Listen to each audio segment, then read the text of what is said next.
Okay, student, let's start today's topic. Today's topic is the greedy approach and backtracking approach. As we discussed earlier, that we got some to solve a particular problem. We have various feasible solutions for that. एक problem को solve करने के लिए हमारे पास कई feasible solutions होते हैं. And under that feasible solutions, we have a different uh, best result. We use the word optimal for that. जो हमको सबसे अच्छा लगेगा हम उसको चूज करेंगे, उसको हम बोलेंगे ऑप्टिमल रिजल्ट. ऑप्टिमल हमेशा एक ही होते हैं. There is always one result that we call it as optimal. कभी मैं किसी दो रिजल्ट्स को ऑप्टिमल नहीं कहूँगा. ऑप्टिमल मैं उसको कहूँगा जो मेरे हिसाब से बहुत अच्छा होगा, और आप ऑप्टिमल उसको कहोगे जो आपके हिसाब से बहुत अच्छा होगा. ठीक है ना. सो जरूरी नहीं है कि जो आपका ऑप्टिमल रिजल्ट है वो मैं वही चूज करूँ, और ये भी जरूरी नहीं है जो सा मैंने ऑप्टिमल चूज किया वो आप चूज करें. So the optimal result from the feasible result, the person select as per its own you can say requirements. Okay. So in greedy approach, there will always be one solution of the result. We call it as optimal. Whereas in backtracking, we find the maximum number of solutions of a particular problem. एक एक problem को solve करने के लिए हमारे पास जितने भी solution है, we find all the solution under the backtracking approach. So we start with the first one, that is the greedy approach. So the greedy approach build a solution section by section, choosing the next section in such a way that it gives maximum benefit. It means we start performing the operation by solving one particular section. After getting a result of one particular section, we move to the next section, and so far so on. We keep on going to solve section by section to solve the full problem. It means to solve a problem of a system, we solve the problem of first subsystem. उसको मैं सब system में divide कर दूंगा. पहला सब system choose करूंगा, फिर सेकंड, फिर थर्ड. ठीक है. This approach never reconsider the choices taken previously. जौन सा सेक्शन मैंने पहले सॉल्व कर लिया उसको मैं दोबारा फिर सॉल्व नहीं करूँगा. ठीक है ना, क्योंकि एक बार मैंने उसको सॉल्व करके उसका आंसर निकाल दिया, so I am not going to again find the solution of that problem. इसको एक बार मैंने सिलेक्ट कर लिया और उसका सॉल्यूशन निकाल लिया, दोबारा मैं उस सेक्शन को सिलेक्ट नहीं करूँगा. This approach is mainly used to solve optimization problem. So it means when I have to find the best result, जब मेरे को best result find करना, that is the optimal result. In that case, I will go for the greedy approach. ठीक है. आप सारे बच्चे और मैं भी, हम सब रल मिल के एक पर्टिकुलर प्रॉब्लम सॉल्व कर रहे हो. ठीक है. And you said, sir, instead of going for this particular way to solve a problem, आपने बोला सर इस तरीके से सॉल्व करने की बजाय हमारा तरीका यूज करके देखिए. तो मैं कहूँगा नहीं, मेरे को अपना तरीका यूज करना, क्योंकि I am full confident on my particular way. तो क्योंकि मैंने उसको ऑप्टिमल चूज किया, क्योंकि मेरे हिसाब से वो ऑप्टिमल से मैं वही करूँ. ठीक है. अगर मैं कहूँगा ठीक है आपके हिसाब से भी कर लूंगा, तो क्योंकि ऑप्टिमल वाला काम खत्म हो जाएगा उसमें. इसका मतलब मैंने दोनों को बराबर माना. So it means I will only go with either my way or either your way to find the best result. So there is always one best result, only one optimal solution. The greedy algorithm follows best choice at each step with the hope of finding the global optimal solution.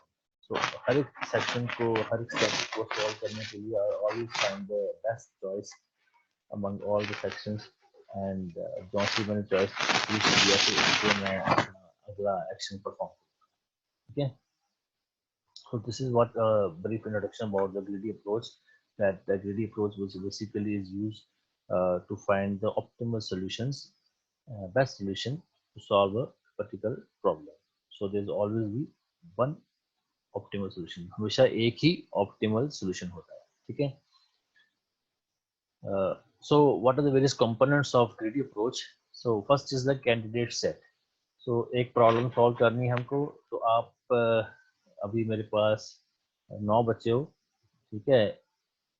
8 या 9 बच्चे मेरे पास इस वक्त कोई class लगा रहे हो, 8-9 आप हो गए, एक मैं हो गया, सो लेट्स से 9 और 10 candidates are there to solve a particular problem. So what is the candidate set? The solution is created from this set.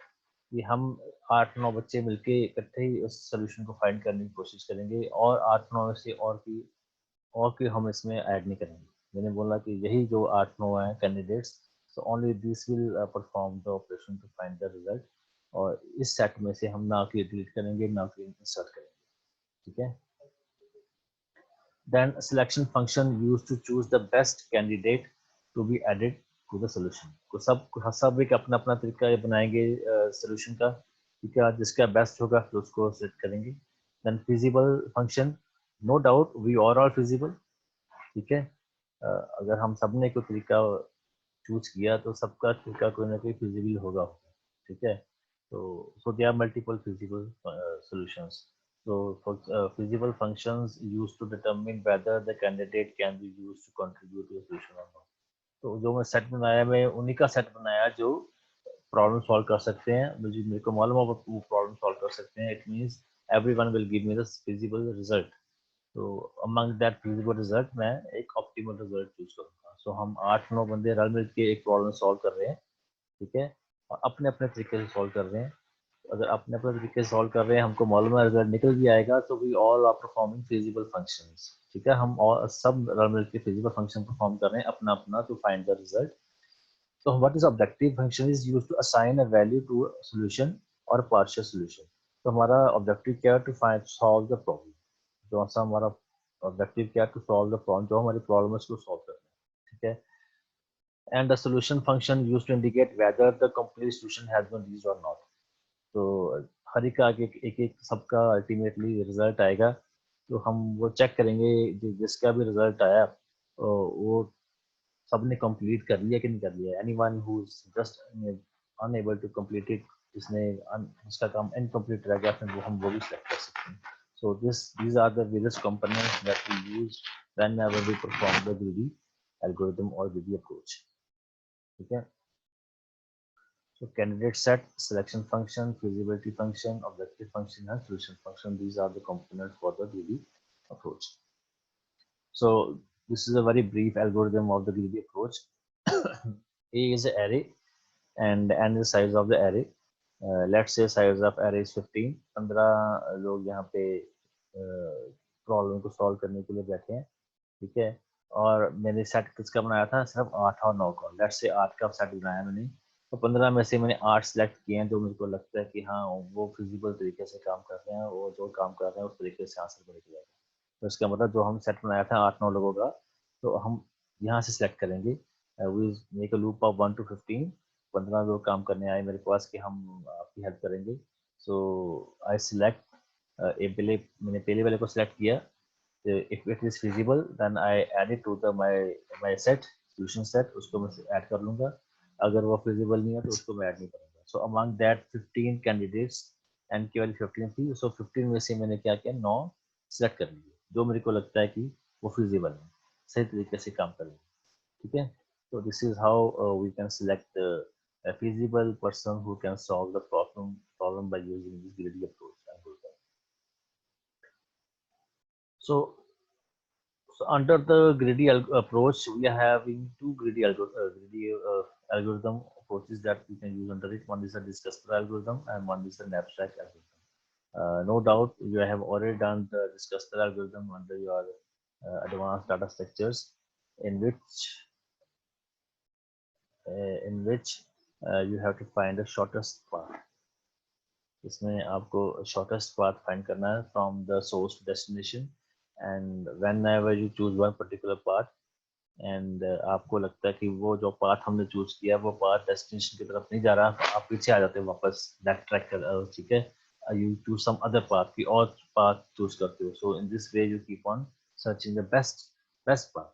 सब अपने अपने तरीके से पाथ चूज कर रहे हैं, ठीक है, सारे फिजिबल है, मगर बेस्ट कौन सा होगा, बेस्ट हम उसको चूज करेंगे जिसका जो शॉर्टेस्ट पाथ होगा, ठीक है। So today we discuss the knapsack algorithm. So what this knapsack basically is, इसको अगर हम very briefly layman terms में इसको explain करें, तो नैपसैक क्या चीज़ है? नैपसैक हमने नाम दिया एक बैग को, ठीक है। आपके पास एक बैग है, let's say the capacity of the bag is 10 kg। आपके बैग की कैपेसिटी क्या है? 10 kg। और आप आपके मदर ने बोला आपको कि जाओ भी ये 10 किलो का बैग लेके जाओ मार्केट में और सब्जियां लेके आओ, ठीक है। और सब्जियां लेके आओ, और सब्जियां इस तरह से लेके आना कम से कम पैसा खर्च हो और ज़्यादा से ज़्यादा सब्जी आए, ठीक है। और जौन सी भी सब्जी आए वो हमारे लिए बेनिफिट हो, हमें मोर एनर्जी दे, प्रोटीन दे, कैल्शियम दे, ठीक है, तो क्या मोर कैलोरीज दे। तो आप चले गए मार्केट में, ठीक है, 10 किलो का बैग है, तो you start finding the which कौन सी सब्जी, कौन which vegetable is best for you and for your family. तो आपने वो, let's say we start with the onion. आपने अनियन लिया, आपने बोला भाई मेरे को ये 5 किलो अनियन दे दे। आपने 5 किलो अनियन अगर बैग में डाल लिया तो बाकी कितना वेट रह गया? 5 किलो एक्स्ट्रा रह गया। 10 किलो पूरा भार था बैग का, 5 किलो अनियन ले लिया, 5 किलो वेट आपके पास स्टिल पेंडिंग है। आपने उसको बोला 2 किलो आलू दे दे, 2 किलो आलू उसमें आ गया। इसका मतलब है हम जितना हम चाहें उतना ले सकते हैं, ठीक है।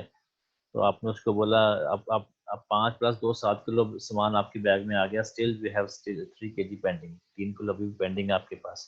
सो आप ऐसे कोई भी 1.5 किलो एक, आधा किलो एक, 1 किलो एक, ऐसे 3 सब्जियां आपने फ्रैक्शंस में ले ली, 1.5 किलो, आधा किलो और 1 किलो, पूरा वेट कितना हो गया? 10 kilo. It means you have selected all the items and filled the bag less than और equal to the weight of the bag, ठीक है। 10 किलो या 10 से कम किलो आप उसमें सब्जियां डाल के अपने घर ले गए, ठीक है। सो knapsack problem is this: to find the to get the maximum profit whenever you're going to purchase some particular event or particular items, ठीक है। So the main point over here is, let's say मैंने बोला कि 50 kilo का ये मेरे पास एक you can say vehicle है, इसमें 50 किलो का भार ही आ सकता है। तो you went to some electronic shop and you buy let's say fridge का भार कितना था? Let's say 35 kg। And then you buy purchase one TV, the weight of TV is let's say 12 kg, ठीक है। सो 30 + 12 it become let's say 42 kg, ठीक है, 60 kg भार था ना उसका। So you purchase one more item, let's say microwave. So 30 + 12 कितना 42 हो गया था। Remaining we are having let's say 18 kilo left. अब कौन सा माइक्रोवेव है उसका भार 25 किलो है, ठीक है। अब 25 किलो भार है तो 18 किलो भार पेंडिंग है, तो उसको मैं फ्रैक्शन में तो लेके जा सकता नहीं, या तो मुझे को पूरा का पूरा लेके जाना पड़ेगा या नहीं लेके जाना पड़ेगा। इसका मतलब तो कुछ ऐसी आइटम्स हैं जिन पे हम नैपसैक नहीं लगा सकते क्योंकि वो हम उसको फ्रैक्शन में लेके नहीं जा सकते, ठीक है। तो हम ये नैपसैक उन्हीं पे लगा पाएंगे जिन चीज़ों का हम फ्रैक्शन में भी लेके जा सकते हैं। सारे का सारा नहीं लेके जा सकते, आधा लेके जा सकते हैं, उन चीज़ों पे लगा सकते हैं। सो ये इलेक्ट्रॉनिक प्रोडक्ट्स में हम थोड़ा डिफिकल्ट होगा क्योंकि इलेक्ट्रॉनिक प्रोडक्ट पूरे का पूरा उठाना पड़ेगा, हम आधा नहीं उठा सकते कभी भी, ठीक है। क्योंकि वो आधा you cannot cut the electronic product, हम उसको कट करके आधा घर लेके नहीं जा सकते। These are some of the you can say constraints under the knapsack। knapsack के अंदर ये कुछ constraint है कि या तो हम पूरे का पूरा आइटम लेके जाएंगे और या हम उसको हम फ्रैक्शन में लेके जाएंगे। तो अगर हम इलेक्ट्रॉनिक प्रोडक्ट की प्रोडक्ट करेंगे उसको हम फ्रैक्शन में नहीं कर सकते, वेरे सब्जियों का हम फ्रैक्शन में कर सकते हैं, ठीक है। So let's start. Given a set of items x are the various items, ठीक है। each item has a weight w, हर एक आइटम का कोई ना कोई वेट है, and a value called profit, और सबका कोई ना कोई प्रॉफिट, ठीक है। so three things are there, x are the items, w is the weight of the items, and p is the profit of that item, उस item का हमें कितना प्रॉफिट होगा, ठीक है।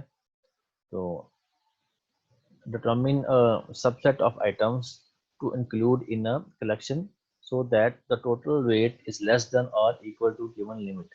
इसका मतलब हमने आइटम्स सेलेक्ट करके बैग में डालनी है और इस तरह से बैग में डालनी है कि जितना भी आइटम्स का भार है that that weight should be less than equal to weight of the luggage।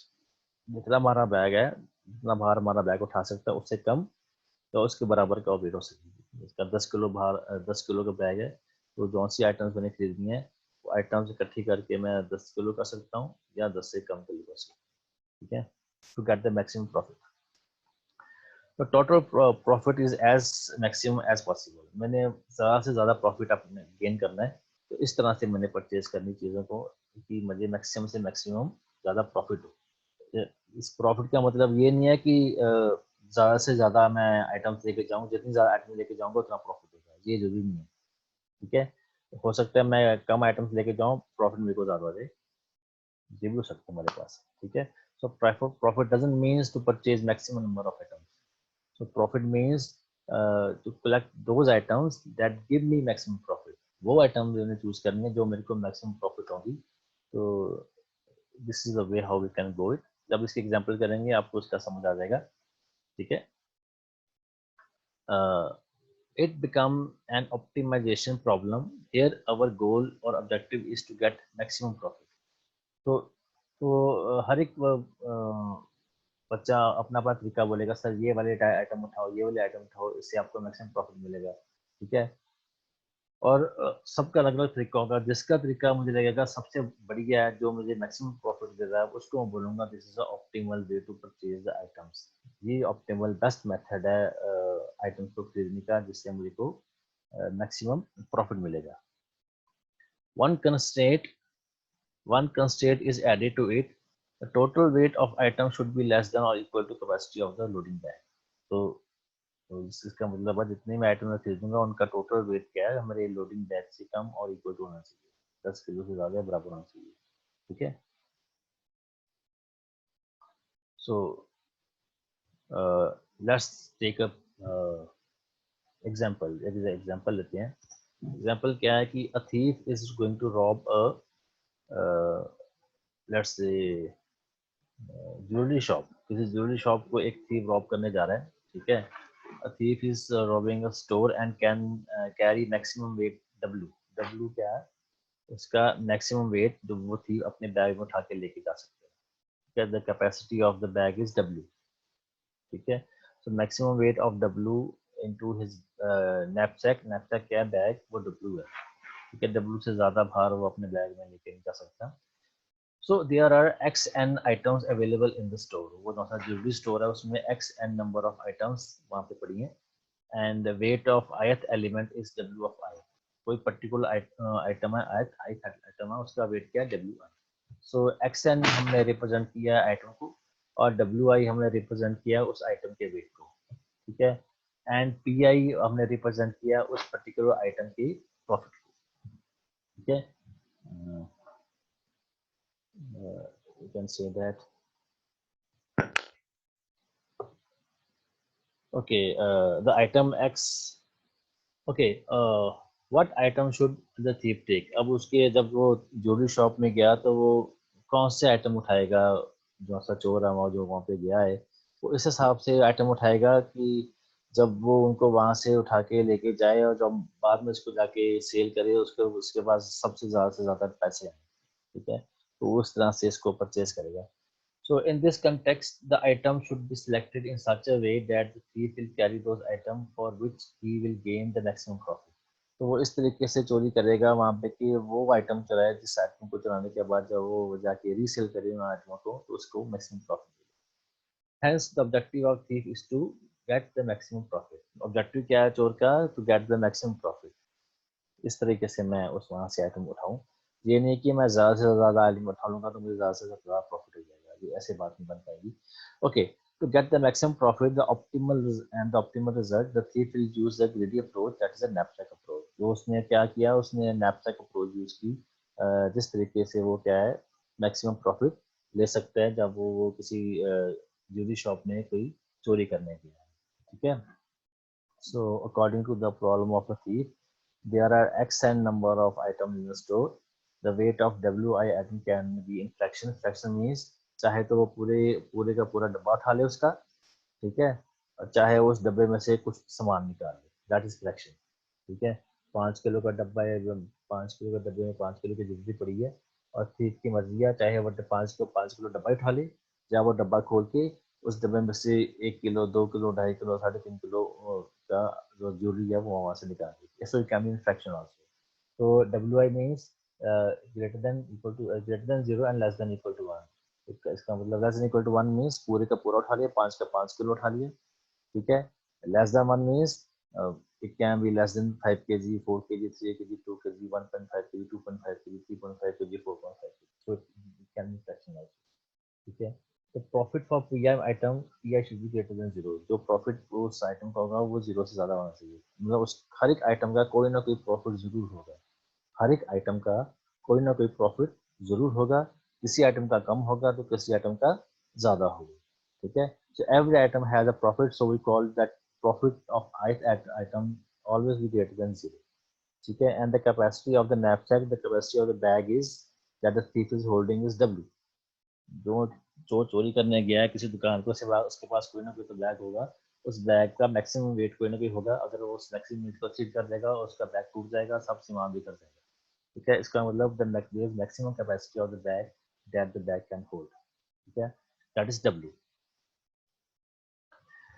In the knapsack problem, the item can be broken into smaller pieces। मतलब 5 किलो का डब्बा था, उसको डब्बा खोल के उसमें से different different 1 kilo 2 kilo 3 kilo का उसमें सामान निकाल सकता है। So the thief may also take a fraction of ith element। किसी ith element को फ्रैक्शन में उठा सकता है, that is less than equal to 0 as well as less than equal to 1, sorry greater than equal to 0 and less than equal to 1, ठीक है। चाहे वो उस सामान 5 किलो सामान से कुछ भी ना उठाई, दैट इज 0, ठीक है। चाहे सारे का सारा उठा ले, दैट इज 1, और उसको खोल के उसमें से 2 किलो निकाल ले, that become less than 1 and greater than 0, that is 0.2। You can see, let's see the ith item contributes the weightage. जौन सी भी आइटम वो उठाएगा उसका कोई ना कोई भार होगा, ठीक है। WI to the total weight in the knapsack and profit XI PI to the total profit, ठीक है। Hence the objective of this algorithm is to maximize the profit। Objective क्या है? मैक्सिमम प्रॉफिट, ठीक है। जौन से उस XI जौन से उसने आइटम उठाए हैं उस XI साल के PI उसका प्रॉफिट होगा, वो दोनों का प्रॉफिट मैक्सिमम होना चाहिए, ठीक है। The select of the constraint क्या है कि जितना भी सामान उठाएगा, जितने भी आइटम उठाएगा उस आइटम्स का कोई ना कोई वेट होगा, और जितना भी वेट होगा that weight should be less than और equal to weight capacity of the knapsack और कैपेसिटी ऑफ द बैग। अगर 10 किलो का भार है तो जितनी अभी उस लेट से वो 5 उसने आइटम उठाई हैं, उस 5 किलो आइटम्स का भार 10 किलो के बराबर या 10 किलो के कम होना चाहिए, ठीक है, उससे ज़्यादा नहीं होना चाहिए। अगर उससे ज़्यादा होगा then it will get damage, जो सामान था सब बिखर जाएगा, नथिंग विल हैपन, वो कुछ चोरी नहीं कर पाएगा। Optimal solution can be obtained by maximum profit. So optimal solution वो होगा जिसमें क्या है, चोर को मैक्सिमम प्रॉफिट मिलेगा, वही ऑप्टिमल सॉल्यूशन होगा, ठीक है। हम वही कहेंगे कि बहुत बढ़िया काम करके तभी आया है जब वो मैक्सिमम प्रॉफिट का सामान खा के लेकर आया, ठीक है। So this is the algorithm for the knapsack for i is equal to 1 to n। Let's say वो जो सी दुकान में गया था, उस दुकान में 5 आइटम थी। सो इनिशियली हमने 5 आइटम को 0 0 0 0 कर दिया कि उसने कुछ भी नहीं, अभी तक कुछ भी नहीं उठाया, तो उसका बैग खाली पड़ा अभी तक, ठीक है। फॉर अगेन और weight is what, weight is weight of the knapsack, ठीक है। वेट ऑफ बैग और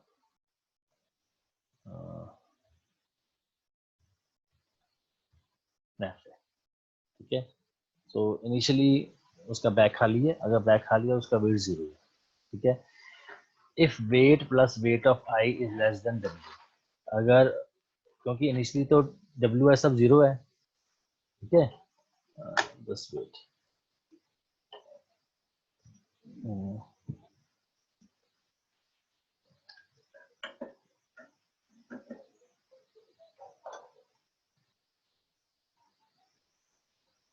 okay,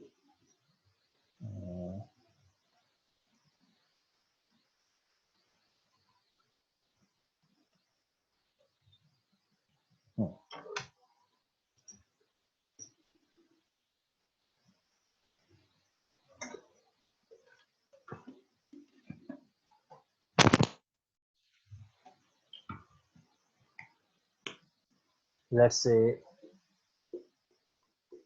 A is item, B is item, C is item, D is item. Initially उसने ए भी कुछ नहीं चुराया, बी भी कुछ नहीं चुराया, सी भी कुछ नहीं चुराया, ठीक है। और उसका बैग है, उसको वो भी खाली है, या बैग इज एम्प्टी। अभी तक जौन सी दुकान पे गया था उस दुकान पे ए बी सी डी 4 तरह के आइटम्स पड़े हैं और उसने कोई भी आइटम नहीं चुराया अभी तक। इट मीन्स सब के सब आइटम वैसे के वैसे पड़े हैं। So we write over there if weight plus weight of I is less than W. So initially weight was 0 and we call it W of A, W of B, W of C and W of D, ठीक है। सभी item का wait 0 है, so we call it that weight plus W of I is less than equal to weight of the bag, that is the weight of bag, ठीक है। Wait 0 था, कोई item नहीं उठाया, तो टोटल कैपेसिटी कितनी है बैग की 10, ठीक है। लेस से 10 किलो का बैग है, इसका मतलब पूरे का पूरा बैग खाली पड़ा है, ठीक है। So it means that if weight plus weight of I is less than W, W is what? That is the capacity of the bag, 10 kilo. Bag भी खाली है, अभी तक कोई सामान भी नहीं उठाया, तो वो भी लेस देन 10 किलो है, ठीक है।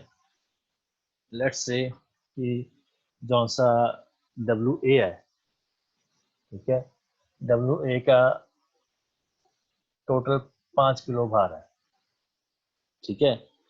जितने भी WA आइटम पड़ी है, जो ए आइटम है वो टोटल मिला के 5 किलो की है, ठीक है।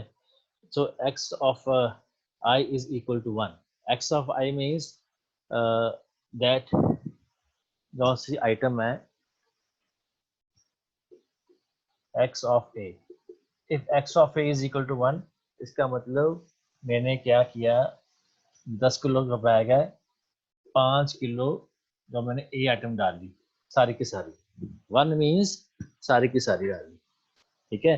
So remaining capacity of my bag left is 5 kg। अब मेरे के बैग में कितनी कैपेसिटी रहेगी और 5 kg, ठीक है।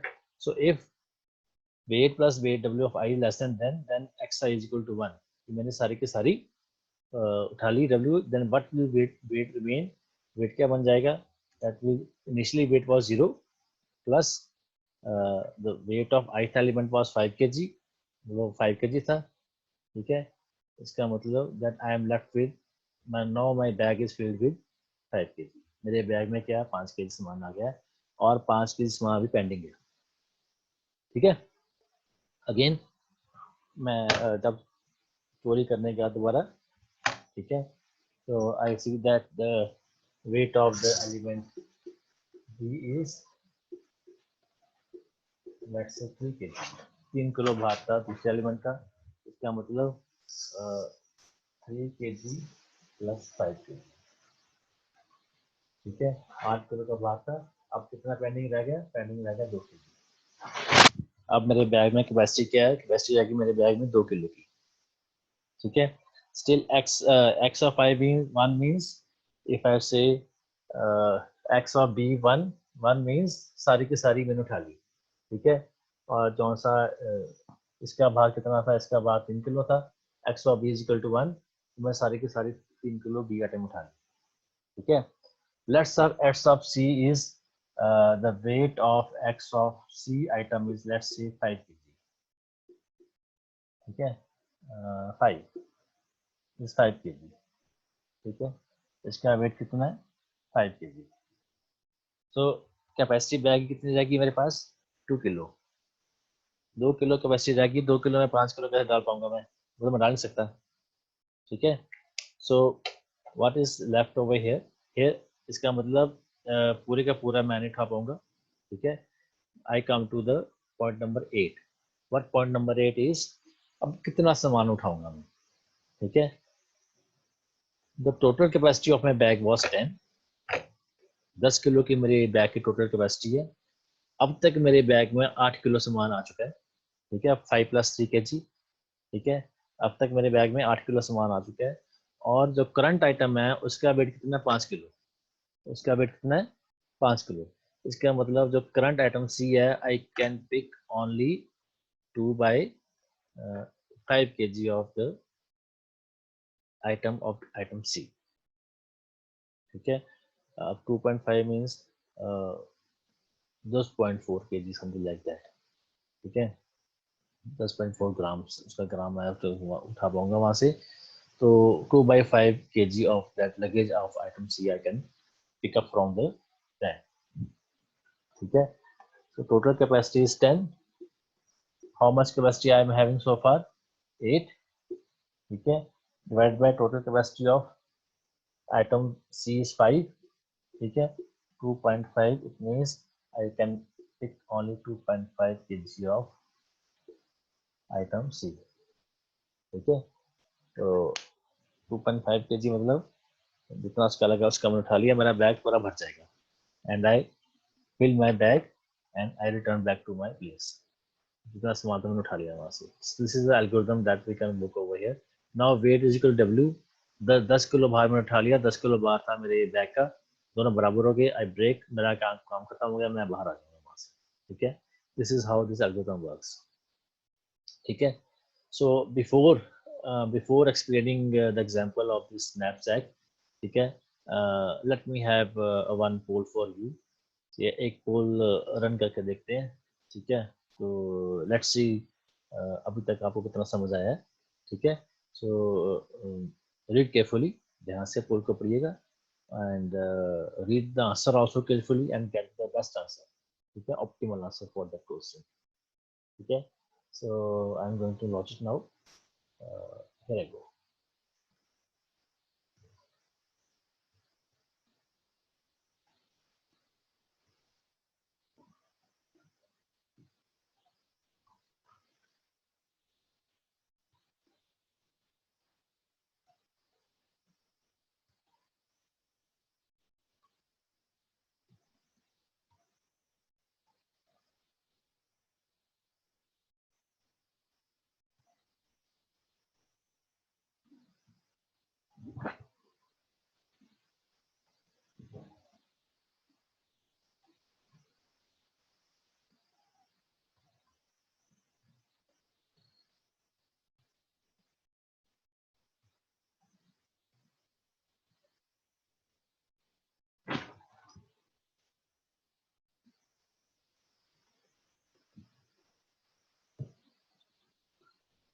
The last 10 seconds.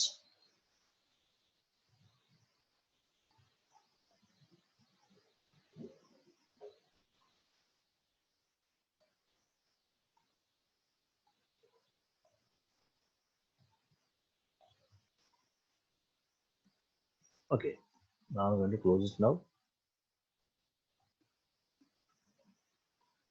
Good. So majority of students have given the right answer.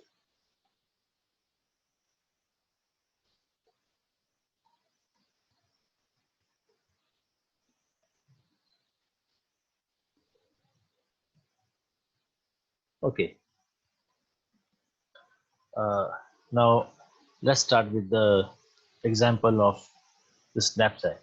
Let us consider the capacity of the knapsack, that is a bag W is equal to 60 kg इसका weight है, and the list of items that a thief can steal are shown below. So items कौन सी है? A, B, C, D. ठीक है, so total weightage of A is 40, total weightage of B is 10, total weightage of C is 20, total weightage of D is 24. And let's say if we pick all the items of A, we get a profit of 280, 100, 100, 120 and 120. So ये इसका profit है as per the shopkeeper. As per the shopkeeper कि ये आपको ये item लेंगे आपको 280 का प्रॉफिट होगा, आइटम बी लेंगे 100 का प्रॉफिट होगा, आइटम सी लेंगे 120, आइटम डी लेंगे 120. अगर अगर हम शॉपकीपर के हिसाब से लेंगे तो मेरे हिसाब से मैं ये पूरे का पूरा 8 लूँगा. ठीक है, फिर I pick up the whole of B, then some fraction of C and D. If I go according to the shopkeeper profit, no, but I will not go with the shopkeeper profit. मैं अपने तरह से उसका profit देखूंगा. ठीक है, now how to check the profit? I will check the profit by dividing the profit by the weight, that is the ratio. पर item profit, उसका मैं पर आइटम की प्रॉफिट देखूंगा इंस्टेड की सारी की प्रॉफिट देखूंगा। मैं 40 केजी की प्रॉफिट नहीं देखूंगा, मैं उस पर्टिकुलर एक आइटम की प्रॉफिट दूंगा, एक आइटम की प्रॉफिट कितनी है। ठीक है, when I go for the ratio of it, what I find that the one item of A give me the profit of what? 7. One item of B give me the profit of what? 10. One item of C give me the profit of 6. And one item of D give me the profit of 5. Okay. Now I make my own list of the profits by finding the individual profit of an item. एक item के individual की कितने profit है, so I did calculate with the help of a ratio, मैंने उसकी एक ratio निकाल ली। ठीक है, now this the thief will do, the find the ratio of the individual element of item A, B, C and D। ठीक है, now उसने देखा कि सबसे ज्यादा प्रॉफिट किसमें आ रहा है, बी में। ठीक है, as initial stage and equal to 4, 4 item थे हमारे पास, A B C D. So I is equal to 1 to n, X of I is equal to 0, सारे जीरो कर दिए हमने, मतलब हमने अभी तक कोई भी आइटम नहीं उठाया। ठीक है, और हमारा जो करंट बैग का वेट है वो भी 0 है, लेफ्ट साइड का वेट क्या है, 0 है, बैग में खाली है और अभी तक कोई आइटम हमने नहीं उठाया। ठीक है, X I equal to 0, X two is equal to 0, X three, X four. ठीक है, this is A, this is B, this is C and this is D. तो अभी तक कोई आइटम नहीं उठाया। So the item are selected according to the profit KG ratio. क्योंकि हमने प्रॉफिट केजी रेशियो निकाली थी, that is over here, this ratio. Item जो है इस रेशियो के हिसाब से उठाए जाएंगे। ठीक है, if first item A will be selected as the ratio is maximum, क्योंकि आइटम जो सा A है, सॉरी B क्या, B की प्रॉफिट सबसे ज्यादा प्रॉफिट है, इसका मतलब the first item B will be selected as the ratio is maximum, the weight of the B is 10, the remaining weight of bag is left 50। मैं 10 के 10 आइटम जो से B को उठा लूंगा, 60 kg मेरे बैग की कैपेसिटी है, इसका मतलब 10 किलो जब B के आइटम मेरे पास आ गए, रिमेनिंग मेरे बैग में कितनी कैपेसिटी रहेगी, मेरे बैग में 50 kg की कैपेसिटी रहेगी। ठीक है, that is weight of W1, 0 plus 10, that become 10, that is less than equal to 60। now weight is equal to 10, 10 kilo का मैंने आइटम ए का बार उठा लिया। ठीक है, second item B, that second item that has the maximum profit is A। ठीक है, 10 के बाद प्रॉफिट किसका है, 7, 7 किसका, A का। ठीक है, second item A will be selected with the weight of 40। पूरी की पूरी ए जो सी ए आइटम है उसका टोटल का वेट क्या है, 40। So I collect all the 40 weight. 10 kilo पहले था, 40 किलो ये हो गया, टोटल के जी कितना हो गया, 50 के जी, capacity for 60 K G, I am left with the weight of 10 K ji. 10 kilo बाहर अभी मेरे नेक्स्ट चेक में आना पेंडिंग है। ठीक है, सो वेट प्लस W2, पहले वेट कितना था, 10 के जी। ठीक है, the weight of W2 item, that weight of B is A is 40 kg, total is 50, that is less than equal to 60। so total weight in my bag is 50 and the remaining weight क्या आ गया, remaining कितना रह गया, 10 kg। still I can collect 10 kg of items from that shop।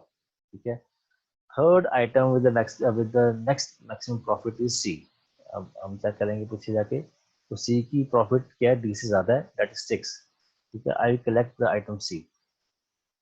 ठीक है, and the maximum capacity of C is 20 KG maximum capacity है, इसका पूरा वेट है C का, मतलब अच्छा 20 किलो के C के आइटम पड़े हैं।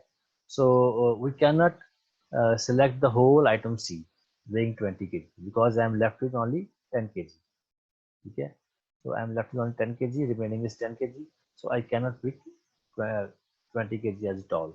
ठीक है, so uh, the third item selected will be C। here the weight of C is 20 kg but the remaining weight is 10। if I collect all the 20 kg, मैं सारा का सारा 20 kg उठा लूंगा, तो वेट कितना बन जाएगा, 50 plus 20 70, 70 is greater than 60, वो गलत हो जाएगा, exceed the required weight। जो रिक्वायर्ड वेट क्या है उसका था 60 के, उससे बढ़ जाएगा। अगर उससे बढ़ जाएगा इसका मतलब क्या है, we can not select the whole item C, मैं सारी की सारी C आइटम नहीं उठा सकता, और weight 20, fraction of the C will be selected to make the total weight equal to 60। अब 20 का कुछ फ्रैक्शन उठाना पड़ेगा मेरे को, to make the weight equal to the weight of capacity of my bag. So fraction of C will be that 60 minus 50. 60 is the total capacity of the bag. ठीक है, 50 is kg of 50 kg of items are still in my bag, and the weight of W3, that is the weight of item C. I put over here, that's C. ठीक है, उसका कितना wait है 20. 60 minus 50 is 10 और total weight of C is 20. It means I can pick up only 10 by 20 fraction of C. आधा kilo मैं उसका भार उठा के ले जाऊंगा और साथ में पूरा का पूरा लेकर नहीं जा सकता. ठीक है, this is how I can pick the maximum items to get the maximum profit. So the weight of selected item, fraction of item added to addition of multiply by the weight of item. तो उसका total क्या होगा कि सारे का सारा मैंने item ए उठाया था, आइटम ए का सॉरी के लिए उठाया था मैंने बी. ठीक है, सारे का सारा उठाया था मैंने. 1 मीन्स होल, उसका वेट कितना था 10. So this was B. ठीक है, later on I selected A. A भी सारे का सारा उठाया था. 1 मीन्स सारे का सारा उठा लिया मैंने, and the weight of A was 40. ठीक है, नाउ द सी क्या उठाया था 10 by 20, 10 become 1 by 2. Total weight of C was 20, so I picked 10 kg of C. It means 10 plus 10 plus 40 did become 60. So 60 was the capacity of my bag. So 60 kilo का मैंने सामान खा लिया. ठीक है, what about the profit? अब profit क्या होगा मेरा, क्योंकि मैंने सारे का सारा वो आइटम उठाया था उसका. ठीक है, so I got this much profit of that 100. ठीक है, ठीक है, क्योंकि उसका प्रॉफिट क्या था 100. Profit of B is 100. ठीक है, सो यहाँ पे 100 आ गया क्योंकि मैंने सारे का सारा उठाया. 1 आ गया. 100 प्रॉफिट क्या दुकानदार ने कहा सारे का प्रॉफिट क्या है 100, तो वहाँ पे 100 आ गया. अब सारे का सारा मैंने उठाया था ए. ठीक है, तो what is the profit of A? Profit of A is 280 क्योंकि मैंने ए सारे का सारा उठा लिया. ठीक है, तो profit of A become 1 into 280. Now I have selected only fraction of item C. ठीक है, आइटम सी का मैंने फ्रैक्शन उठाया. As per the shopkeeper the profit of whole of the item C is 120. क्योंकि मैंने सारे का सारा नहीं उठाया, आई हैव सेलेक्टेड 1/2. ठीक है, सो उसका जो टोटल प्रॉफिट था उसका आधा मुझे मिलेगा. It means 100 plus 280 plus 60. This is the maximum optimal profit that a thief can get by choosing this format of that items. पहले उठाएगा वो B को, फिर उठाएगा A को, फिर उठाएगा 1/2 C को. इस तरीके से अगर वो चोरी करेगा तो thief को क्या है मैक्सिमम प्रॉफिट मिलेगा, ऑप्टिमल प्रॉफिट उसका रिजल्ट मिलेगा. तो 440 is the optimal profit a thief can gain, not we. I write over here thief. A thief can gain from the item, not purchasing. तो वो परचेज होने का था, वो चुरा रहा वहाँ से. ठीक है, so this is the way how a thief can get the maximum profit to अगर वहाँ पे वो चोरी करने जाएगा तो इस तरह से वो उसको मैक्सिमम प्रॉफिट मिलेगा. ठीक है, आई होप आपको समझ लगी होगी how it works. Can you reply in the chat box if you understand the concept of the knapsack. अगर आपको knapsack के बारे में पता लग गया तो kindly reply me.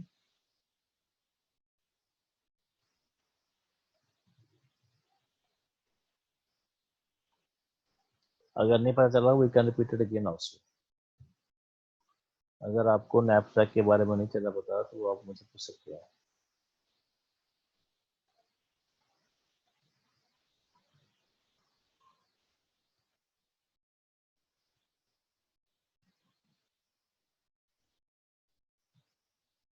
Okay, so these are the items in the shop. ये items क्या है शॉप में पड़ी हैं. ठीक है, और जो बैग में लेके जा रहा हूँ उस बैग की कैपेसिटी कितनी है 60. जो बैग में लेके जा रहा हूँ, ठीक है, तो मेरे बैग की कैपेसिटी कितनी है? The capacity of my bag is let's से 60. So 60 kg is the capacity of my bag. I write over here 60 kg. Let's say ये एक बैग है मेरे पास, इसकी कैपेसिटी क्या 60 kg। So 60 kg total weight of item इस bag में लेके जा सकता हूँ मैं, ठीक है। तो जो सी शॉप थी, ज्वेलरी शॉप थी, उसमें ए बी सी डी 4 तरह की उसमें आइटम पड़े थे, A B C D. According to shopkeeper, shopkeeper के हिसाब से अगर मैं सारे का सारा ए लेके जाऊं तो मुझे प्रॉफिट मिलेगा 280 का। अगर सारे का सारा मैं बी लेके जाऊं उसका प्रॉफिट मिलेगा मेरे को 100 का। अगर सारे का सारा सी लेके जाऊं उसका प्रॉफिट मिलेगा मेरे को 120 का। और सारे का सारा अगर मैं डी लेके जाऊं तो उसका प्रॉफिट मिलेगा 120 का। अगर मैं दुकानदार के हिसाब से जाऊंगा तो मैं जो बी आइटम है वो उठा के नहीं लेके जाऊंगा, क्योंकि इसका प्रॉफिट क्या सबसे कम है as per the profit of the shopkeeper. जिस हिसाब से मेरे को शॉपकीपर ने प्रॉफिट बताया, मगर मैं उसके हिसाब से चोरी नहीं करूंगा, क्योंकि उसने प्रॉफिट बताया मेरे को सारे के सारे 40 का, सारे के सारे 10 का, सारे के सारे 20 का और सारे के सारे 24 का, ठीक है। So what how I can find the profit of individual item. हर एक आइटम एक आइटम का मैं कैसे फाइंड करूंगा सोल्यूशन, उसका कितना प्रॉफिट है। सो आप मेक अ रेशियो, उसके मैं रेशियो फाइंड करूंगा प्रॉफिट बाय वेट। उसका प्रॉफिट क्या है, for 280 divide by 40 that is 7। एक जो आइटम है ए का, उसका प्रॉफिट क्या है 7। अगर ए का 7 है, अगर सारी की सारी 40 डालूंगा ए, उसका क्या मिलेगा 280, ठीक है। एक बी आइटम का प्रॉफिट कितना 10। अगर मैं सारी की सारी मैं 10 किलो की 10 किलो मैं बी एलिमेंट डालूंगा, उसका कितना प्रॉफिट होगा 100। एक जो एलिमेंट है सी का, उसका प्रॉफिट क्या होगा 6, ठीक है। अगर सारे के सारे उठाऊंगा उसका 120 हो जाएगा। और एक जो एलिमेंट है डी, उसका प्रॉफिट क्या है 5, और मैं सारे के सारे उठाऊंगा तो कितना बनेगा 120। सो अकॉर्डिंग टू मी सबसे ज़्यादा प्रॉफिट मेरे को किसमें मिल रहा है, सबसे ज़्यादा प्रॉफिट मिल रहा है मेरे को बी में। अगर मैं बी एलिमेंट सारे के सारे उठाऊँ मुझे मैक्सिमम प्रॉफिट मिलेगा, क्योंकि एक इंडिविजुअल एलिमेंट का प्रॉफिट क्या है 10। उसके बाद देखा मैंने ए का प्रॉफिट 7 है आफ्टर बी, तो वो ए क्या है 6 सी और डी से ज़्यादा है, तो मैं सारी की सारी ए उठा लूँगा as per the capacity of my bag, अपने बैग की कैपेसिटी को देख के। उसके उससे कम कौन सी है सी, और लास्ट में क्या है डी। मतलब सबसे कम प्रॉफिट मेरे को डी मोड मिलेगा according to my profit calculations, ठीक है। अब जब चोर चोरी करने गया, जब वो चोर चोरी करने गया इनिशियली उसका बैग भी खा लिया, उसने कुछ भी नहीं उठाया, ठीक है। तो उसने सबसे पहले देखा कि सबसे पहले किसकी प्रॉफिट ज़्यादा है, बी का प्रॉफिट ज़्यादा है। उसने बी आइटम को क्या है अपने बैग में डाल दिया, ठीक है। तो उसने क्या है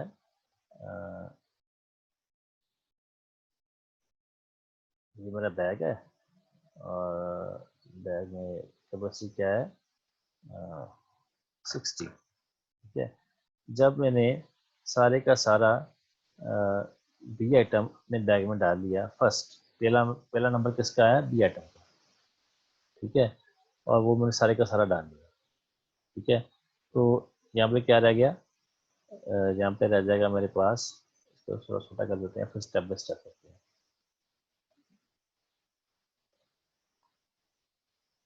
ठीक है।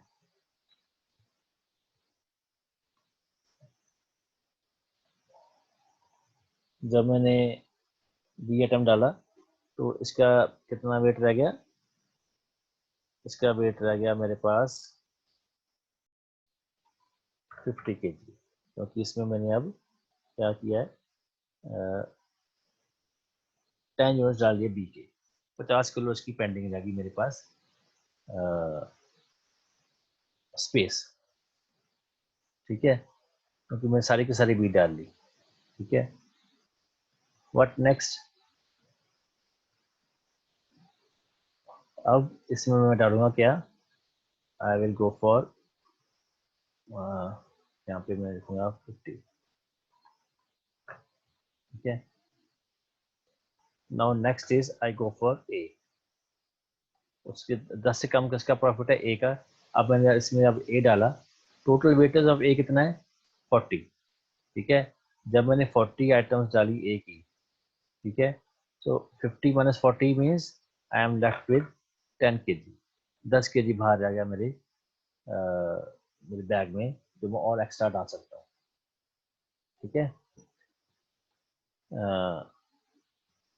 और यू कैन से कि मेरा बैग पहले 10 किलो था, अब मेरा बैग कितना हो गया, अब मेरा बैग हो गया 50 किलो का, ठीक है। 50 kg was the weight of the B, then 60 kg was the weight of the A, 50 plus 40 plus 10 is equal to 60 kg, तो 60 kg टोटल मेरे बैग में सामान आ गया, 10 kg भी अभी भी पेंडिंग है, ठीक है। Still what I do is I add the item C. अब C का टोटल वेट कितना है 20, ठीक है। 20 प्लस 50 70, 70 क्या है ग्रेटर देन 60 है। अब सारे का सारा मैं नहीं डाल सकता, सारे का सारा मैं नहीं डाल सकता। So what I do is I make a fraction of it. I make a fraction of it. This is a calculation how I can make the fraction of it. ठीक है। Total weight of bag is 60, कितना अभी तक bag में भरा हुआ है 50 kg, और वेट ऑफ सी कितना है 20, 60 minus 10 is 50 is 10, total weight of C is 20, so 10 by 20 is the luggage I can pick from the bag from C। तो यहाँ पे कितना आ जाएगा, इसका 10 किलो उठाऊंगा, तो यहाँ पे 20 का आधा किलो कितना हुआ 10 किलो, तो 10 किलो यहाँ से उठा लूंगा। तो 10 प्लस 50, 50 प्लस इसका क्या बन जाएगा, दैट बिकम 60, 60 किलो का मेरा बैग था और 60 किलो का मैंने सामान उठा लिया, ठीक है। In this way I can pick up the items from the that particular shop to get the maximum profit। अब प्रॉफिट कैसे काउंट करूंगा मैंने कितना हुआ, so this is the formula of calculating the profit, sorry this is a formula calculating the weight, कितना wait उठाया मैंने, 1 means पूरे का पूरा, 10 is the weight of B, 10 kilo क्या भार किसका है B का, ठीक है। so 1 means पूरे का पूरा आइटम उठाया A का कितना भार था 40 kg, तो ये कितना हो गया 1 into 40, पूरे का पूरा A हो गया, ठीक है। नाउ सी का वेट कितना था 20 kg, उठाया मैंने कितना 1/2, दैट बिकम 10, ठीक है। तो 10 plus 40 plus 10, total weight that I pick from the that shop is 60 kg, 60 kg ही मेरा बैग की कैपेसिटी, ठीक है।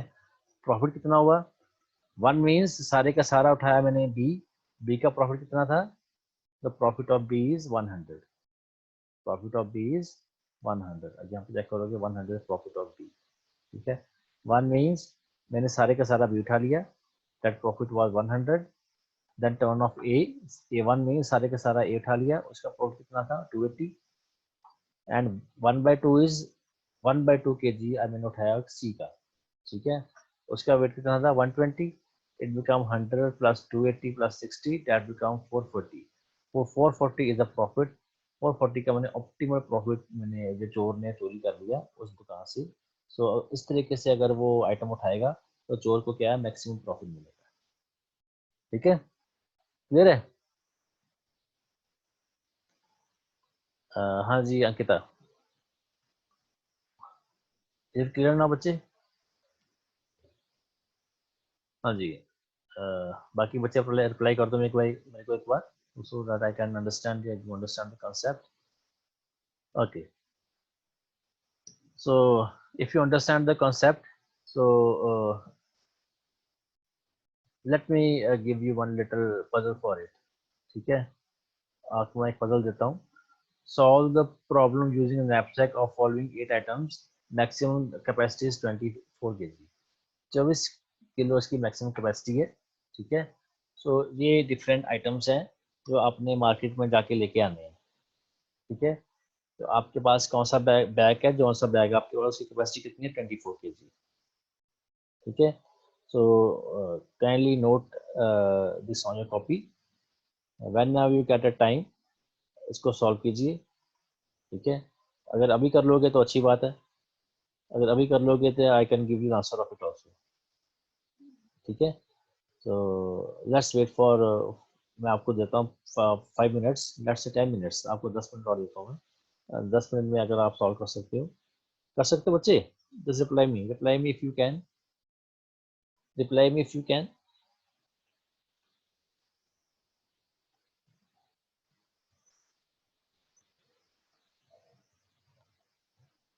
Students can you solve it.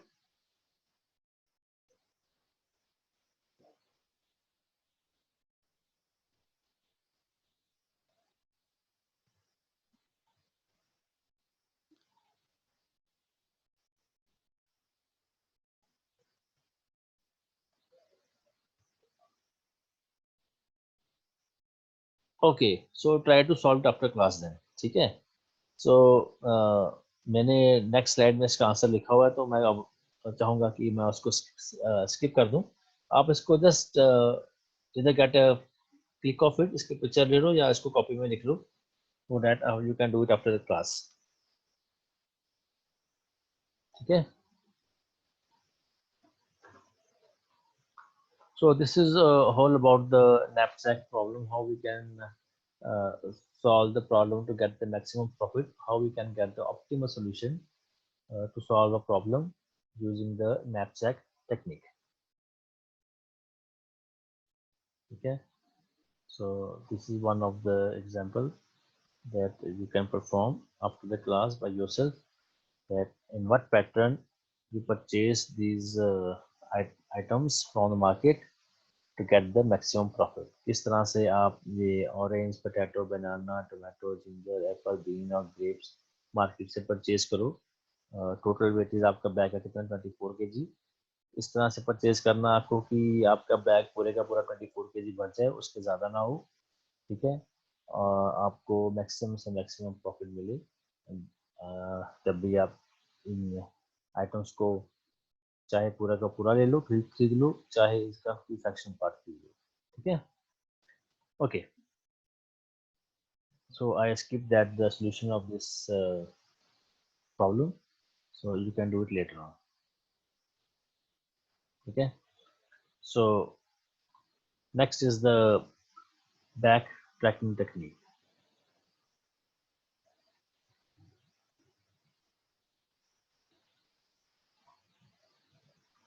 Backtracking means that whenever we are going to solve a particular problem, वो particular problem solve करते करते we find that we are on wrong track, कि जो हम काम कर रहे हैं उससे असली आंसर नहीं आ रहा, हम पीछे चले जाएंगे वापस, एक स्टेप पीछे जाके again apply the same process द्वारा अप्लाई करेंगे। Again we find that whether we are getting a solution और not. If you find the solution then good, अगर एक सोल्यूशन हमको मिल गया, हम चाहेंगे हमें और सोल्यूशन मिल जाए, हमें और सोल्यूशन मिल जाए, हम फिर एक स्टेप बैक जाएंगे, एक स्टेप बैक जाके हम नया कोई तरीका यूज करेंगे और किस तरीके से हम इसको सॉल्व कर सकते हैं। You so you find the different ways how I can, what are different ways I can use to find the result. इसका हम ऑप्टिमल रिजल्ट की बात नहीं बात कर रहे हैं, इसका हम रिजल्ट की बात करें, फिजिबल रिजल्ट कैसे आएगा, ठीक है। तो इसमें यह है कि अलग अलग तरीके कैसे मैं इसको यूज कर सकता हूँ ताकि मैं इसके आंसर निकाल सकूँ, और अगर मैं कौन कौन से तरीके यूज करूँ जिससे मुझे इसका आंसर आ जाए, जब मैं वो कौन कौन से तरीके मैं फाइंड कर लूँगा, then I find that I have get 2 3 4 5 6 different number of ways to solve the problem to get the result, ठीक है। That is a back tracking.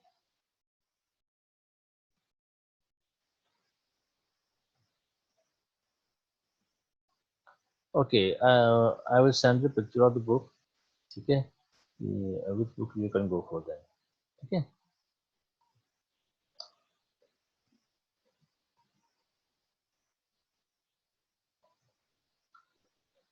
Okay, let's start. Backtracking is applied to wide range of problem and is a simple method, एक simple तरीका है और किसी भी problem को किसी प्रॉब्लम को सॉल्व कर सकते हैं इसके साथ। The key point of backtracking algorithm is binary choice. Binary choice means इसका या वो तरीका जो हम स्टेप सॉल्व कर रहे हैं उसका कोई भी आंसर आएगा या उसका आंसर नहीं आएगा, ठीक है। अगर आंसर आ गया तो अच्छी बात है, अगर आंसर नहीं आया तो हम उसको फिर बैक ट्रैक करेंगे, बैक ट्रैक करके फिर नया आंसर ढूंढने की कोशिश करेंगे। बैक ट्रैक मीन्स एक स्टेप पीछे जाके, ठीक है। Whenever backtracking have a choice no, जब भी बैक ट्रैकिंग चॉइस नो होती है, that means the algorithm has has the algorithm has entered a dead state and uh, it backtrack one step and try to find the path of choice, yes। जब वो हमें लगता है कि इसके आगे हम सोल्यूशन निकाल ही नहीं पाएंगे, वो डेड एंड में आ गए हैं, तो हम एक स्टेप बैक जाके फिर वही वही प्रोसेस दोबारा हम उस पर इम्प्लीमेंट करेंगे और हम फाइंड करेंगे क्या हमें हमें इसका कोई और सोल्यूशन मिल सकता है कि नहीं, ठीक है। That is the back tracking is. So back tracking help in solving overall issues by finding a solution to the first sub problem and then recursively attempting to resolve the other sub problem based on the solution of the first issue. ठीक है, तो हमने starting में एक problem को solve करना शुरू किया, हमने देखा कि वो सॉल्व नहीं हुई, it means that become a सब प्रॉब्लम, वो सॉल्व नहीं हुई तो हम सेम प्रोसेस दूसरा कॉन्सेप्ट यूज करेंगे। अब दूसरा कॉन्सेप्ट यूज किया, उसमें भी निकली, तीसरा कॉन्सेप्ट यूज किया, मे बी उसमें निकल जाए, उसमें हमारा आंसर आ जाए, अगर आंसर आ जाएगा ठीक, अच्छी बात है। फिर हम एक और हम ये करते जाएंगे जब तक हम फाइंड करेंगे हमें एक या एक से ज़्यादा सोल्यूशन मिल जाते कि नहीं। ठीक है, the current issue can not be resolve, the step is backtracked and the next possible solution is applied to the previous step and then proceed further। अगर हम आंसर नहीं निकाल पाए तो हम एक स्टेप बैक जाएंगे, एक स्टेप बैक जाके वही प्रोसेस इम्प्लीमेंट करेंगे और एक कोई नया सोल्यूशन फाइंड करने की कोशिश करेंगे। In fact one of the key thing is back tracking is recursion. Recursion means हम एक स्टेप बैक जाके वही फंक्शन परफॉर्म करेंगे, जो तरीका हमने पहले अपनाया था वही तरीका बाद में अपनाएंगे, मतलब एक तरीके को हम बार बार अप्लाई कर जा रहे हैं डिफरेंट डिफरेंट मेथड्स में, पैटर्न्स में, टू फाइंड द रिजल्ट। ठीक है, the backtracking algorithm ends when there are no more solution to the first sub problem। ठीक है, बैकट्रैकिंग तब तक खत्म नहीं होगी, तब तक चलती जाएगी जब हम चलेगा, हम इसके और पीछे नहीं जा सकते to find the solution. So how we can understand the backtracking? We can understand the backtracking by solving the NQ problem। NQ problem एक N की तीन हम यूज करते हैं whenever we go for the chess competition. जब chess competition perform करते हैं उसके लिए हमने एन क्यू क्वीन नाम लिखा है। N means usually the chess board is of 8x8 matrix. ठीक है, so 8x8 is a very huge number, so इसको हम छोटा कर देंगे 4x4। तो हम इसके एग्जांपल लेके जा रहे हैं 4x4 में। So N Q problem is a place n queens in such a manner that n by n chessboard has no two queens attack each other by being in the same row or same column।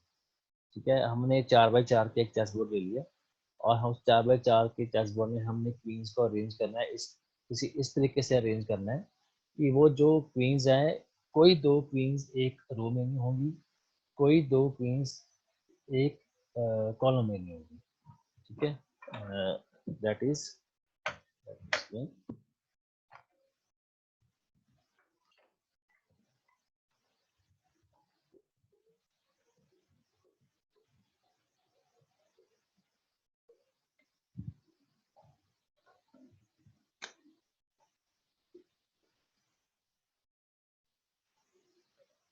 1 2 3 rows, 1 2 3। So this is 4x4 matrix जिसमें 4 column और 4 रो हैं। According to condition you are having let's say Q1 Q2 Q3 Q4, 4 हमारे पास queen आ गई है। वो क्या कहता है, कोई भी क्वीन सेम रो में नहीं होंगी। ठीक है, कोई भी क्वीन सेम, वहाँ Q2 कर देता हूँ, सेम कॉलम में नहीं होंगी। ठीक है, ये कॉलम 1 है, कॉलम 2 है, कॉलम 3 है, कॉलम 4 है। This is row 1, row 2, row 3, row 4। You can see that 2 queens are lying in row 1 and 2 queens are lying in column 1। So अगर इस तरह का कोई कॉम्बिनेशन बन जाएगा तो वो गलत हो जाएगा। तो हमने कोई भी दो क्वींस एक ही रो में नहीं रख सकते, हम कोई भी दो क्वींस एक कॉलम में नहीं रख सकते। ठीक है, so chessboard has 4 rows and 4 columns। There might be some solutions to arrange the queen as per condition। To find the solution we have to make various arrangement of the queens on the board to find the solution। To find the arrangement we have draw state space tree। हम एक tree side by side draw करते जाएंगे। वो tree draw करने के साथ हमें किया, हमें तो पैटर्न चल जाएगा पता हम किस पैटर्न से उसको अरेंज करें। To draw a tree, lot of nodes are generated, nearly 65 nodes are generated। अगर मैं जिस 4x4 मैट्रिक्स को अलग अलग पैटर्न से मैं शुरू कर दूं बनाना किस पैटर्न से, तो अगर मैं ट्री बनाना शुरू करूँ तो ट्री में 65 नोड्स बनाने पड़ेंगे, that is a huge number, तो वो फिजिबल नहीं हो पाएगा। This is a time consuming process. To avoid these 65 nodes, we go for the bounding function. Bounding function क्या है कि I stop at particular stage because I said that is not feasible. मैं एक stage पे आके बोलूँगा ये stage feasible नहीं है, इसके आगे जाने की जरूरत नहीं है आपको, आप बैक ट्रैक कर जाओ, ठीक है। तो उसके साथ क्या है कि ये 65 नोड्स जनरेट किए थे ये कम हो जाएंगे, ठीक है। Bounding function is if condition not satisfied then stop and backtrack, तो वहीं पर रुक जाओ और एक स्टेप पीछे आ जाओ, ठीक है। तो this is what this and queen is. These are the 65 patterns that I can go for to find the result. So अगर मैं वो 65 पैटर्न का ट्री बनाऊंगा तो ऐसा ट्री बनेगा जो feasible नहीं है, that is a very time consuming concept for that, ठीक है। तो एंड क्वीन समझाने से पहले, ये एंड क्वीन समझाने से पहले मैं I want to let's go for one poll. देखते हैं कि आपको अभी तक कितना समझ आया, ठीक है। Let's start.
Okay, I got stop it now. So थोड़ा मैंने अल्फाबाट्स को आगे पीछे कर दिया था। सो I use the word knapsack, so someone has did the wrong selection, but no problem in that. Okay, let's start. N queen में क्या है, we are having 4 rows and 4 columns, ठीक है। So we start with the leftmost column. हम कहाँ start करेंगे? We start from here, this point, ठीक है। That is the top left corner, that is the first column, first row, this cell. We start from the this cell, ठीक है। इस cell से start करेंगे।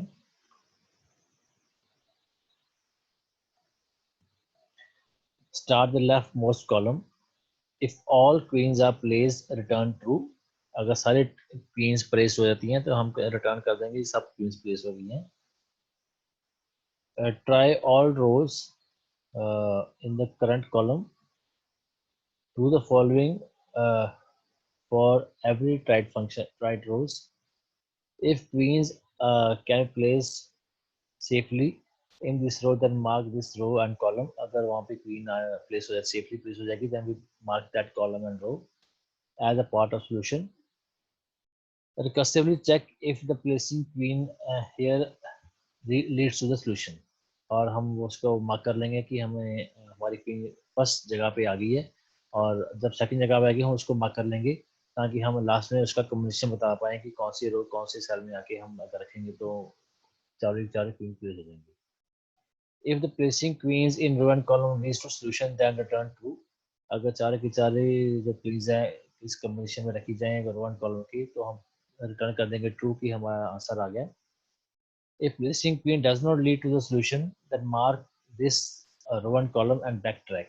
उसको मार्क करके उसी से backtrack कर दो, one step पीछे चले जाओ और find some other combination and go to step A, ठीक है, and try other row. If all rows have been tried and nothing worked, return false to the trigger the backtracking. अगर कुछ भी नहीं हमें मिले तो हम वापस से स्टार्टिंग स्टार्ट करेंगे, ठीक है। So here I show you how this problem works. The n queen is a problem of placing n chess queens on n by n chess board that no queens in can be attacking mode in same column, in same row or in same diagonal. इसका मतलब what is diagonal? Diagonal का मतलब क्या है कि मैं किसी भी क्वीन को यहाँ पे नहीं रख सकता. So this is diagonal. ये diagonal attack हो रहा है. Q1 and Q4 and Q2 and Q4. These two are diagonal attacking each other. So मैं उसको diagonal भी रख नहीं सकता. Not on same row, same column and also not in a diagonal place. क्योंकि वो diagonal क्या है एक दूसरे पे अटैक कर रही है. Q1 is attacking Q4 and Q2 is also attacking Q4. तो diagonal एक दूसरे को अटैक कर रही है. So it means I cannot place the two queens in same row, same column as well as the same diagonal on chessboard. ठीक है. So our chessboard is 4x4 and I am having 4 queens. In this example, there are 4 queens Q1, Q2, Q3, Q4 and I'm having chessboard that is 4x4 size. ठीक है. So this is the pattern. All of these pattern are wrong. चारों के चारों एक रो में आ जाए वो भी गलत है. चारों के चारों एक कॉलम में आ जाए वो भी गलत है. चारों के चारों डायगोनल में आ जाए वो भी गलत है. ठीक है. क्योंकि no two queens can be in the same row, column or in diagonal. So let's start. Initially, all cells in chessboard are not in attacking mode. We place the Q1, Queen 1 in cell IJ. Okay, and now the number of unattacking cell is reduced, and the number of queen placed n-1. पहली queen हमने place कर दी top left column में. अब हमारे पास 3 queens और रह गई हैं. ठीक है. Place the queen in some unattacked cell. ऐसी cell में रखना जो attacking mode में ना हो. And the number of queens to be placed are n/2. जो next queen हमने रखनी है वो हमने कुछ ऐसी जगह पे रखनी है कि ना वो सेम रो में हो, ना वो सेम कॉलम में हो, ना वो सेम क्या कहते हैं डायगोनल अटैक में हो. जब ऐसी जगह पे हम दूसरी क्वीन रख देंगे हमारे पास फिर दो क्वीन और रह जाएंगी. ठीक है. And keep up placing the queen such a pattern. हम इसी तरह से हमने चारों क्वीन को प्लेस करना है 4x4 चेसबोर्ड पे इस तरीके से कि चारों में से कोई भी दो क्वीन कॉलम एक सेम कॉलम में ना हो, कोई भी दो क्वीन सेम रो में ना हो और कोई भी दो क्वीन डायगोनल अटैकिंग मोड में ना हो. इस तरह से हमें चारों को प्लेस करना है. Number of queens to place is 0. जब चारों प्लेस हो जाएंगी इसका मतलब कोई और भी हमारे पास कोई और क्वीन नहीं बचेगी उसमें रखने के लिए. Number of unattacked cell is 0. कोई भी सेल ऐसा नहीं बचेगा जो हमें अटैक करने मोड में हो. If the number of queens we place become 0, then it's over. We find a solution. जब चारों की चारों क्वींस एक पर्टिकुलर पैटर्न में आ जाएंगी जिसमें हमें कोई भी अटैकिंग मोड में नहीं है इसका मतलब हमें सोल्यूशन मिल गया. ठीक है. But if the number of unattacked cell become 1 0 then we need to backtrack. अगर ऐसी की जगह मिल जाए कि हमें अटैकिंग मोड नजर आ रहा है तो हम उसको बैक ट्रैक कर देंगे. ठीक है. कैसे करेंगे? Let's start as per the steps. पहली क्वीन हमने कहा रख दी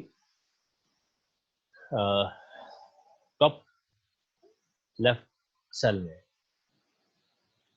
ठीक है. वो कौन सा आ गया? First row first column.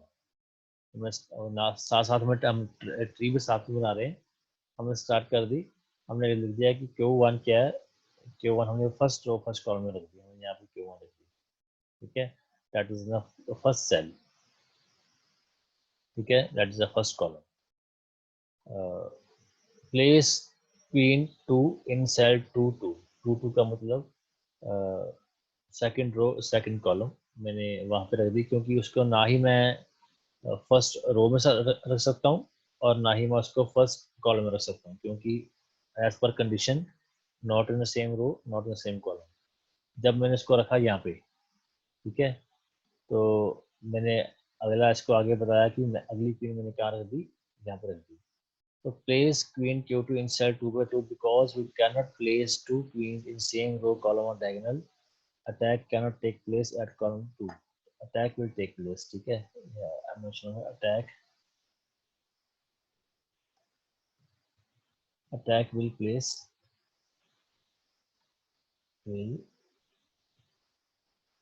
take place. Attack will take place at column 2. यहाँ पे आगे अटैक हो रहा है क्योंकि डायगोनली अटैक कर रही है. इसका मतलब मैं यहाँ पे रुक जाऊंगा. मैं यहीं पे रुक जाऊंगा और इसके आगे नहीं जाऊंगा. इसके आगे नहीं जाऊंगा.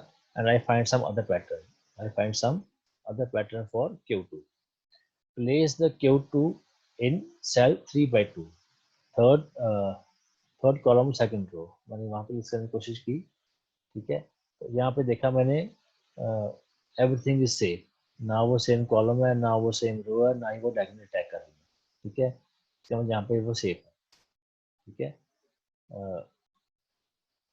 सेफ बिकम हियर, ठीक है।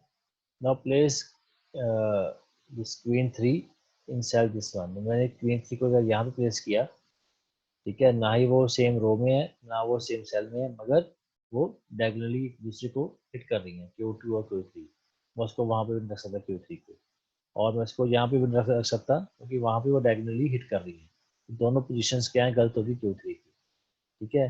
सो और जो Q1 है वो फर्स्ट रो में आएगी, Q2 है वो सेकंड रो में आएगी, जो Q3 है वो थर्ड रो में आएगी, और जो Q4 है वो फोर्थ रो में आएगी, ठीक है। हर एक क्वीन एक एक रो में आएगी। ये Q1 की रो कौन सी है, 1, Q2 की रो कौन सी है, सेकंड, Q3 की थर्ड, और Q4 की फोर्थ। इसका मतलब जो Q3 है वो थर्ड रो में कहीं फिट नहीं हो रही। Q3 है, रो 3 में कहीं फिट नहीं हो रही। इसका मतलब हमें फिर बैक ट्रैक करना पड़ेगा। जब हमने बैक ट्रैक किया, हमने ट्वीट Q2 को चेंज कर दिया, हमने Q2 को चेंज उठा के यहाँ रख दिया, ठीक है। पहले Q2 यहाँ थी, इसको उठा के मैंने यहाँ रख दिया, ठीक है, एट दिस लोकेशन, ठीक है। सो अगेन नथिंग अटैकिंग, कुछ अटैकिंग नहीं है यहाँ पे, कोई two rows, no two columns, not diagonally hitting, ये भी ठीक हो गया। जब Q3 की बारी आई, तो Q3 को मैंने थर्ड रो पे रखा, ये भी ठीक जगह पे आ गई, ठीक है। कोई दो क्वींस सेम रो में नहीं है, कोई सेम कॉलम में नहीं है, और डायगोनल हिट भी नहीं कर रही, ठीक है। अब तक जो पैटर्न था Q1 Q2 Q3 का, वो अब तक ठीक जा रहा है, बिल्कुल ठीक जा रहा है, कोई भी किसी को अटैक नहीं कर रहा है, ठीक है। अब नेक्स्ट क्वीन कौन सी, Q4 कहाँ पे आएगी, वो आएगी फोर्थ रो पे, ठीक है। अब जब Q4 की बारी आई, ना ही वो लाइट लगी,